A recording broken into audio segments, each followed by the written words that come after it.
This episode of Gather and Go is sponsored by TravelScope India. Learn more about India and start planning your group travel adventure at travelscopeindia.com.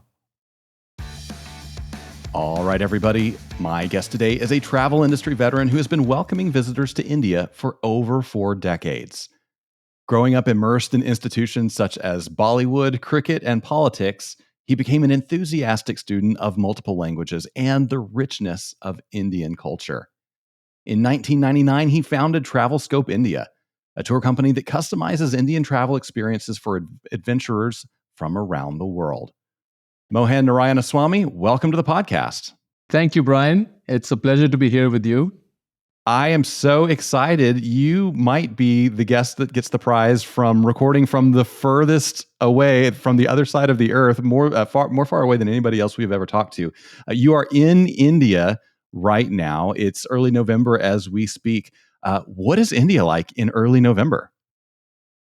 So the place where I live in Delhi. The weather is very nice and cool. In fact, it's just the beginning of our winters. Got nothing to do with your winters, let me tell you.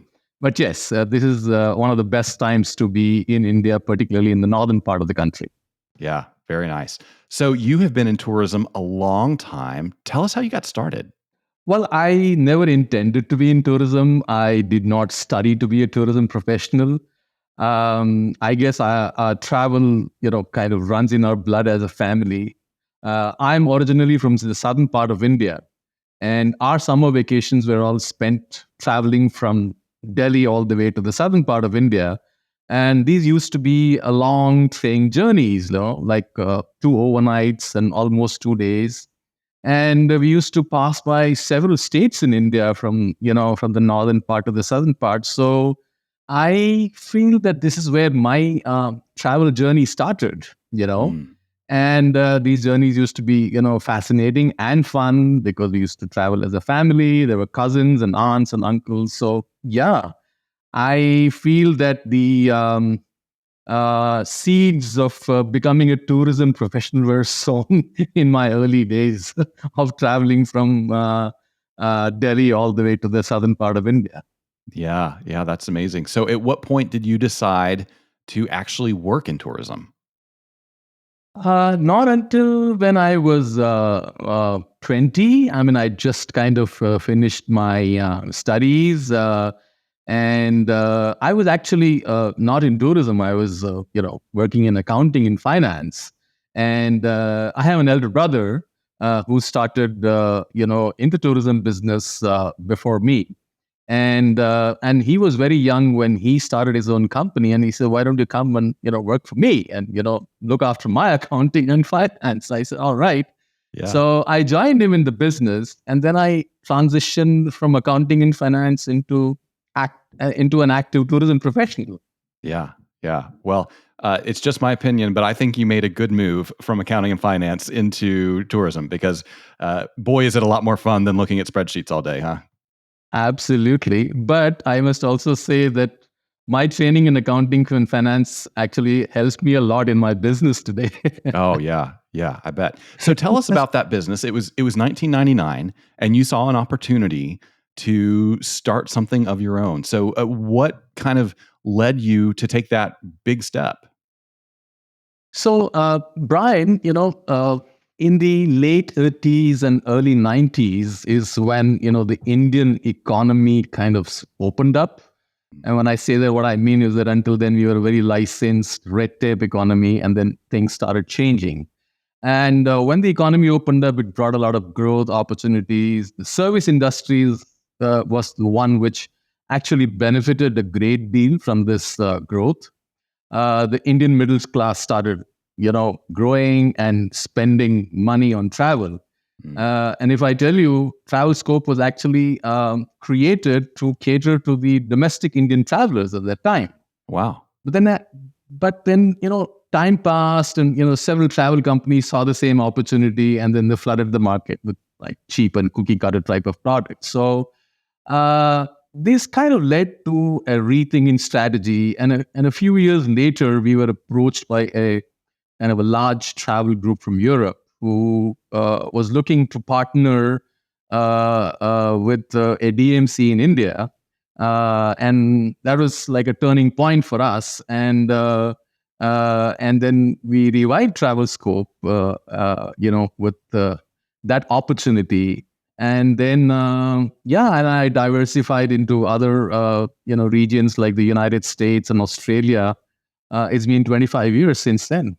Yeah, that is amazing. And you have really developed a specialty of creating customized experiences, right? You don't have a cookie cutter product. No, I would say no, not at all. In fact, all no two itineraries that we produce are the same. I mean, they could be similar, but they're never the same. And that's what our specialty is. We like to curate our itineraries according to what our clients are looking for. We don't stereotype our clients into one category. And India is a vast country, and it's also very diverse. There are so many aspects and elements connected with a journey to India.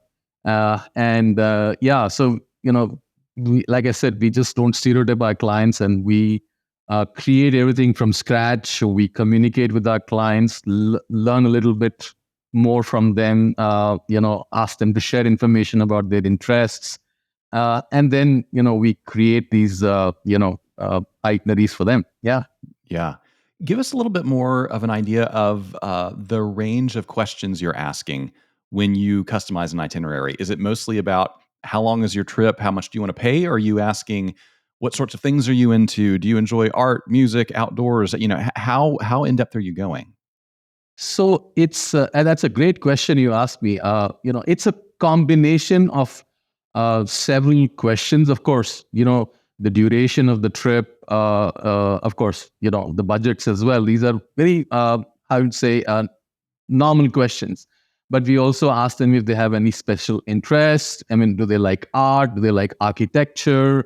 Are they interested in cuisine, or are they interested in wildlife experiences, crafts and textiles? Because India offers such a diverse kind of list of experiences to our clients, and it's always important to know from our clients as to what is it that kind of tickles their interests, and accordingly we then bring those elements into an itinerary. Yeah, that makes Mhm. sense. I think a lot of people in the U.S. where I'm based, we know that India has a lot of people, but I don't think many Americans have a sense of just how big India is geographically and how diverse it is geographically. So, what are some of the different kinds of natural diversity people might see when they are touring the country?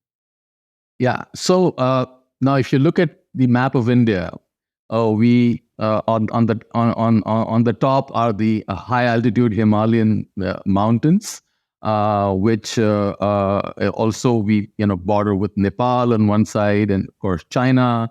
So we call them the Himalayas, and the Himalayas are actually we have the higher Himalayas, which are altitudes of about 3,000 meters and above. Then we have the middle Himalayas, and we have the lower Himalayas. And then we come down to the plains. We call them the Gangetic Plains. We have the deserts of Rajasthan and Gujarat on the western part, and we have some beautiful forests in the central part of India, which is where we have some of the most amazing tiger reserves. And then you come down to a huge coastline, of India. So we are kind of a peninsular as we head south in India. And then as you go east, you come to some really amazing, topography where we also have some of the most indigenous, communities that are living. So it's a very diverse landscape, I mean, and every conceivable landscape we have in India. Yeah, absolutely. So I know you could spend weeks or a month, exploring all of those things in India. Many people don't have that much time when they take a trip. So, what are some of the most popular places in India that most of your American groups really want to see while they're with you?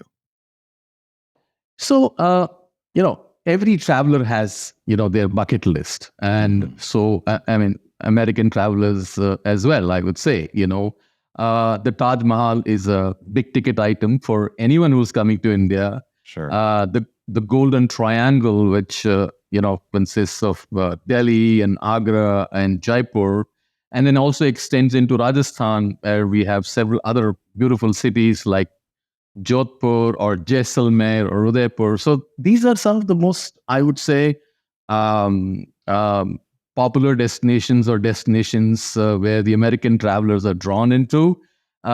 These are also destinations where we have some fabulous, hotels. Some of these palaces which have been restored into beautiful luxury hotels.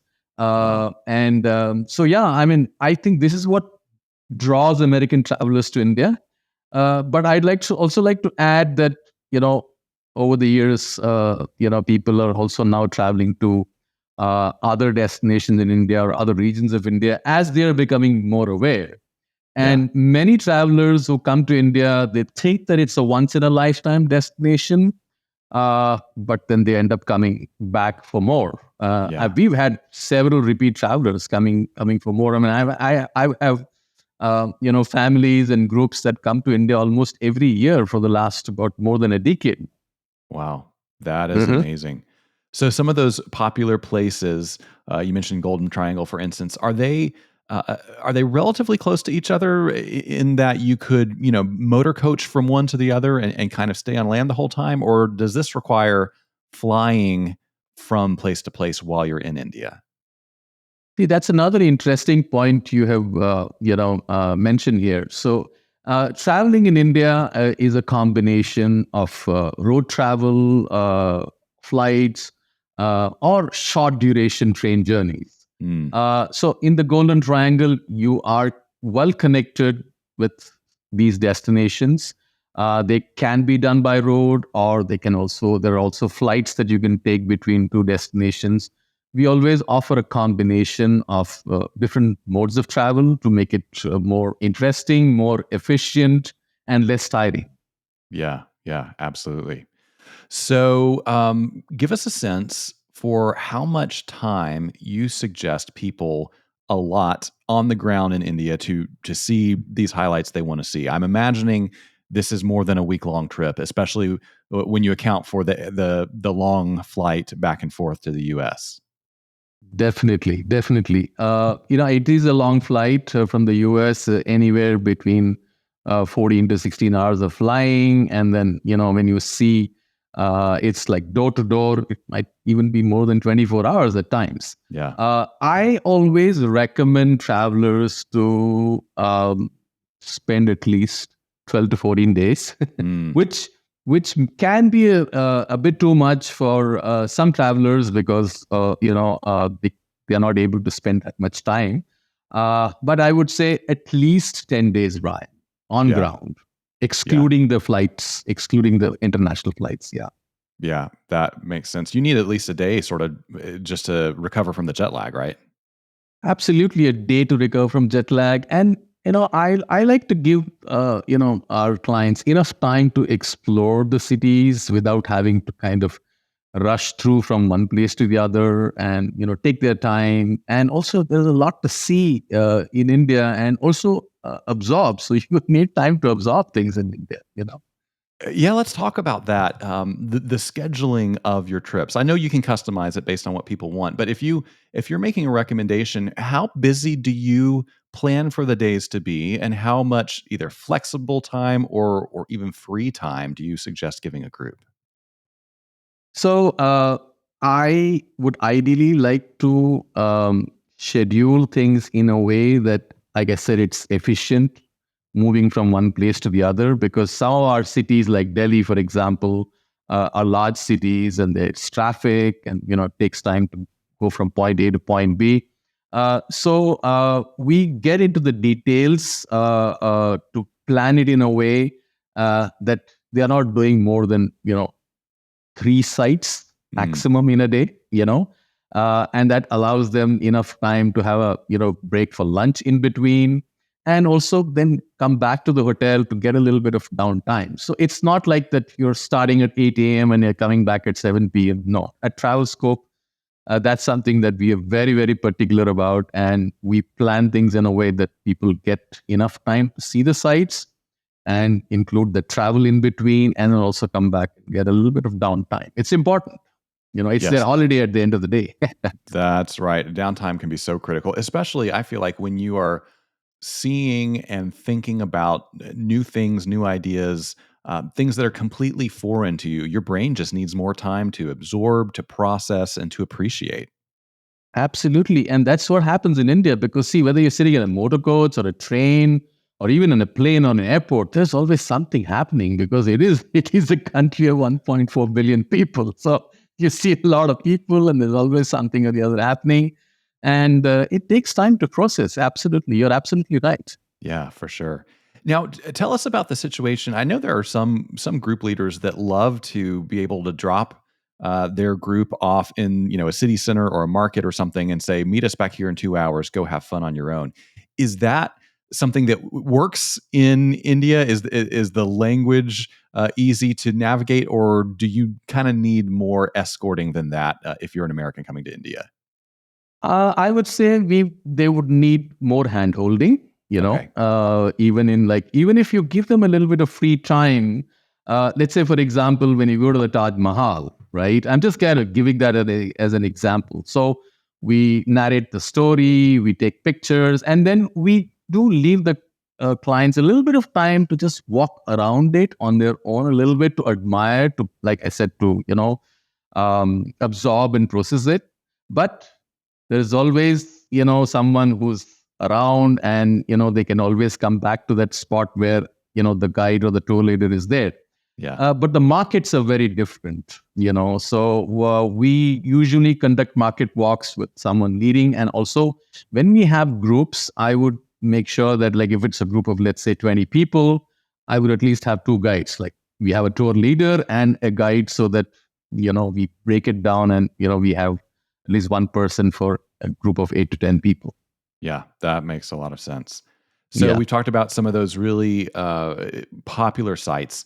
What are some hidden gems that you really love to show people when they're in India that they may not have heard about, on a travel program, may not have seen in Instagram, but they really love it once you get to show it to them?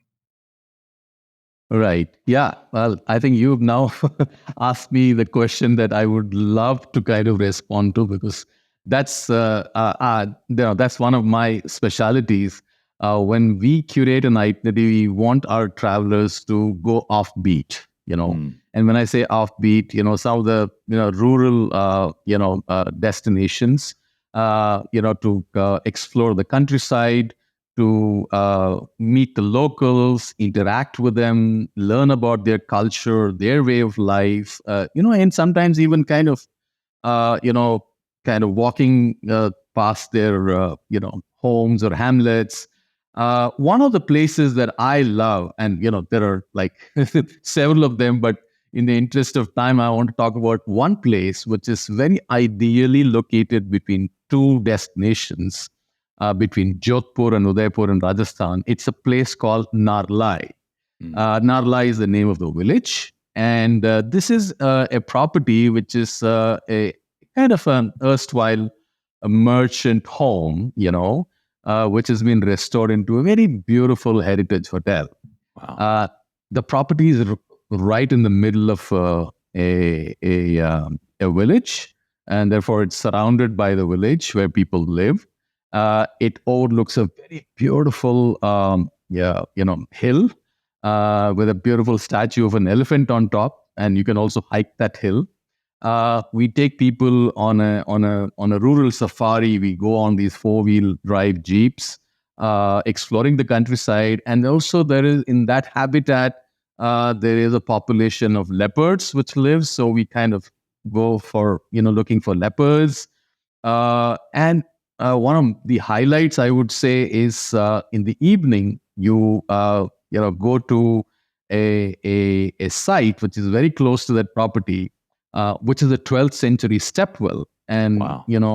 a dining experience there with about 500 lamps lit up, with the locals serving you, a dinner there. Women from the village are coming and making these beautiful, breads, local breads. It's a very, very fascinating experience for me. And there is like a musician. He's a folk musician. He's sitting there with this single string instrument and singing folk songs. I mean, it is so atmospheric. It's mesmerizing, and I think these are like some of the experiences that I recommend to travelers when they come to India. And this is just one of them. There are so many Yeah. of them like that. Yeah. Oh my goodness, that sounds amazing. You hit on one of my favorite topics in travel, which of course is food. I think a lot of Americans have an idea of what American or what Indian food is like based on what Indian restaurants in the U.S. are like. Uh, what are they going to find in the culinary world when they arrive in India? Is it going to be similar to what we have here, or is it much bigger and better? So the food in India is a very, it's a very varied cuisine. It changes from region to region. I have had Indian food in many countries, including the United States. The texture of the food, the flavors are very, very different here than compared to what we have as Indian food, let's say in the US. Although that's also changing a little bit. Uh, Having said that, food, to just sum it up in one word, is delicious. Mm. A lot of people, when they come to India, they are looking forward to the Indian cuisine. The northern part of India is the cuisine is very different. It is very rich. It is very flavorful. It also has a lot of influences of rulers from other countries who brought their own elements and fused it with our flavors. So yeah, a lot of meat and chicken and of course a lot of gravy in the food. Whereas when you go to the southern part of India, the food is very different. It's very light. It's comprises more of vegetables and rice, whereas we use a lot of wheat in the northern part of India.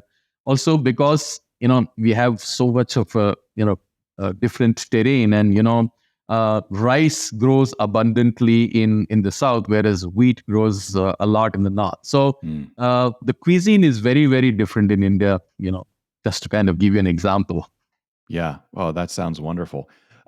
Tell us about when you meet travelers from any part of the world who come to India. What are some of the common misconceptions that they are bringing with them? And what do you get to help educate them on or sort of open their minds to that is different than, what they thought it was going to be? So I think one of the I would say common, I mean, I don't know whether to call it a misconception, but I think it's kind of a concern that a lot of people have is about falling sick in India. you Mm. know well, Delhi belly, as we call it.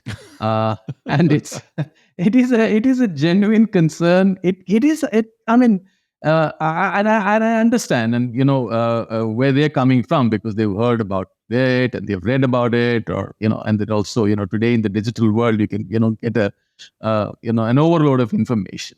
Right. And so yeah, we educate our travelers. We I think one of the things that travelers have to be very careful about is water. Hmm. We always make sure that we advise them on drinking only bottled water. All hotels offer bottled water in the rooms. Even to brush their teeth, they have bottled water available in the bathrooms. All our vehicles are equipped with bottled water. So I think water is a very important element, and I think just the first couple of days, if they take care of this, I think they just settle into the environment and the climate, and the chances of falling sick are very, very low. I mean, I've been in this business now for 40 years. I mean, I'm not saying that we have not had anyone who hasn't fallen sick, Sure. but it's been very, very kind of on the lower side. Yeah. Yeah, that makes sense. And I'll be honest, I brush my teeth with bottled water anytime I'm in a foreign country. I'm serious. I'll go to Europe and brush my teeth with bottled water. Because why you just never know, and so that's one way you can stay safe. And I very, very rarely ever have stomach issues, no matter where I travel. And it's like you said, it's just that simple thing of watch where your water comes from, watch where your food comes from, and you're probably going to be fine. Absolutely, absolutely. And the last thing you want is to fall sick on day one or day two of your trip. It kind of completely how do you say, ruins the experience. Yeah. And yeah, absolutely. So and there are other things. People are also concerned about things like poverty, overcrowding, chaos. Uh, again, these are all points that we kind of discuss. I also, do these conference calls with clients, or even if it's a group of participants, we also do some webinars at times to, address these questions. And we have documents that we've created with FAQs, which we share with clients much in advance, which then helps them to get responses to some of these questions and also helps them to prepare themselves for a journey to India. Yeah, absolutely. And India has changed dramatically in our lifetimes, right? I mean, the economic situation is very different. There's a lot of opportunity. There's a lot of prosperity. So people aren't necessarily going to see what they would have seen in the 80s or 90s, right? Absolutely. India is changing. We have a huge middle class in this country.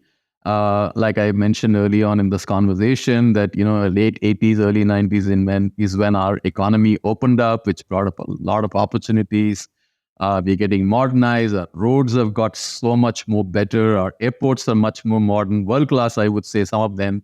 And we have all these facilities that are available.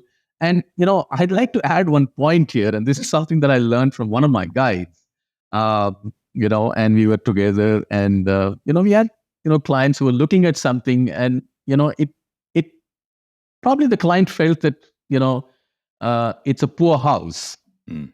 And then our guide said, sir, it is actually old. It is not poor. It looks a little bit poor because it is old. So you see a lot of that in India, old buildings, old structures, houses in the old city, which are old, but people who are living in those houses are actually quite rich, Yeah. So, it's kind of, it's very fascinating. But then I think you also need to educate travelers, so that they have a better understanding, of what they are looking at.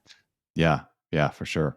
So, talk to us specifically about hotels. You mentioned there being some incredible luxury hotels built in, former palaces or things like that. What is the range of hotels, and specifically, kind of the range that you recommend for groups, and how does that affect the overall pricing of the tour? So, India has some really amazing properties, like you mentioned about these palaces. So, if you just go back a little bit in history, India was a country which comprised of about 550 different kingdoms pre-independence. Wow. And each kingdom had its own, palace or fort, particularly in the northern part of India, where the Rajas or the Maharajas, as we call them, built these beautiful forts and palaces. But then, post-independence, somewhere in the mid-70s, some of these privileges that the royalties had were withdrawn, and suddenly they were left with all these huge properties that they had to maintain. And they were very smart. They actually, opened their doors to these palaces to tourists who could come and stay in them. But then, decades later, some professional hotel chains like the Taj took them over on lease, transformed them into beautiful luxury hotels. So at the top of the chain are hotels like that. Then we have another chain in India called the Oberois, which have recreated some of these palace like hotels in some major tourist destinations. But we also at Travelscope, we work with some of the best boutique hotels, heritage hotels. Mm. So in order to give you a fair idea of the price range, we could be looking at a hotel in the range of about $300 to $350 a night, and all the way going up to $800 to $900 a night. Wow. So that's the range. But when we are working on a group trip with our clients, we are also very conscious about the budgets, and so what's going to be the selling price of the trip, and and then we accordingly kind of make suggestions. But we always want our travelers to get the best, so we would kind of make those suggestions and mix and match the hotels. They could have a luxury palace in some place, they could be staying at a very nice boutique hotel, or that manor home that I spoke about in Narlai. So Yeah. giving them a variety of experiences. Yeah, that makes sense. What else do travelers need to know about the process of getting to India? There's visa, there's flights, there's passport control, navigating airports. Anything specific that they need to know about that, or how you guys can help them navigate those things? So yes, definitely you need a visa to come to India. But that process has been kind of simplified, I would say. Earlier, you had to go to an embassy or a high commission to physically, give your visa application, or go through, a visa agency. All that is kind of simplified now. You can actually go online and apply for an electronic travel authorization. And for example, a 30-day double entry visa, you can apply up to about 3 weeks prior to arrival. Actually, it is 4 days, but we never tell any client to apply just 4 days before. Yeah. I would say always 3 weeks. And so you get an ETA which comes to you by email. So it's an online process. You go, fill the application form, upload the passport photographs, and make the payment, and then within 24 to 48 hours you get an ETA, which is usually valid for 30 days. And the actual visa is stamped on arrival in India, and the actual visa is valid for 30 days to the day of arrival. So that's kind of the visa process in a very simplified way. But then there are other categories of visa that people can apply for: a 1-year visa or a 5-year visa, depending on the purpose for which they're coming. You need to have a valid passport, valid for at least 6 months from the from the date you arrive till you return. It should be valid for 6 months. Mm-hmm. So these are the two most important elements to consider when you're planning a trip to India. Again, all this information we share with our clients, in documents that we send the moment they book and confirm a trip with us, and then we also follow up, with them. Our airports are world class, I would say. Mumbai, Delhi, Bangalore, these are all cities where we have international flights arriving from different parts of the world. Another very, good thing that, has happened over the years with all this modernization of airports, that we are now able to provide this VIP meet and greet service at most of our international airports, and this is something really great, Brian, and people really appreciate it. So you land, you enter terminal, you cross the jetway, you enter terminal, and there is someone waiting for you with a paging sign indicating your name, and that person then navigates you through the formalities of the airport, the immigration, the customs, picking up the baggage. You have porters who are helping you, and then they connect you with our representative who's waiting for you at the airport. So that's a great service. And it's not just international airports. Many of our domestic airports also have that service. So navigating through airports has become, much, much easier now than it used to be. Yeah, though that sounds like a wonderful service, particularly on the tail end of that 16-hour flight, right? It's very helpful to have somebody show up and help you through that.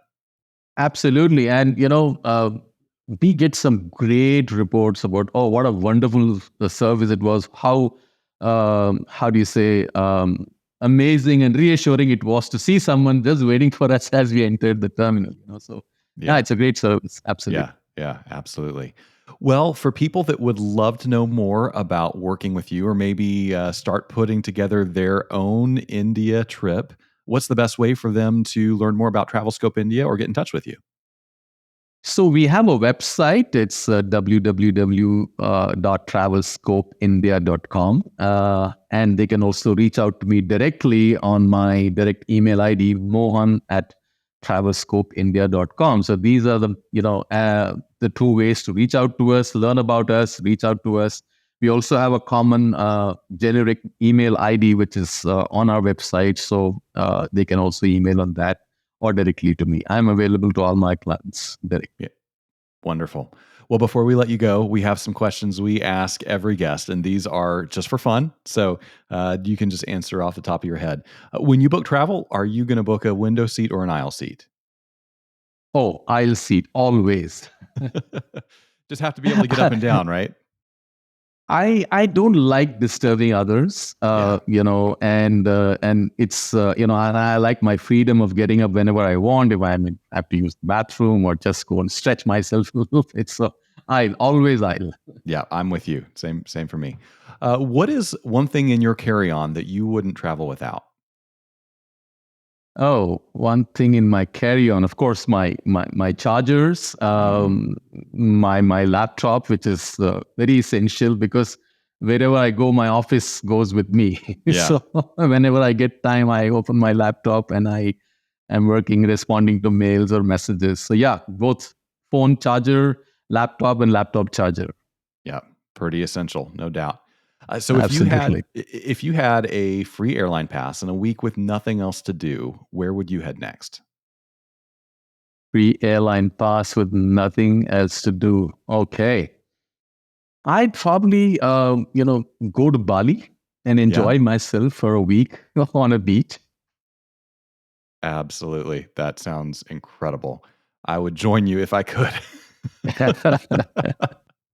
For sure. Yeah. So last question. What is something you have seen or done on the road that you wish you could go back and experience again with somebody you love? Excellent question. Okay, I have to think about it. I've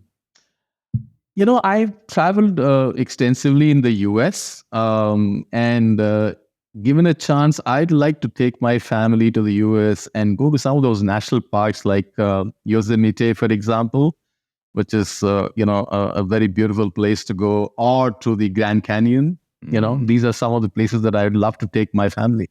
Yeah, that sounds wonderful. Grand Canyon, Yosemite are both worth seeing. I hope you get to do that sometime soon. So, Mohan, thank you so much for joining us. It's been a pleasure.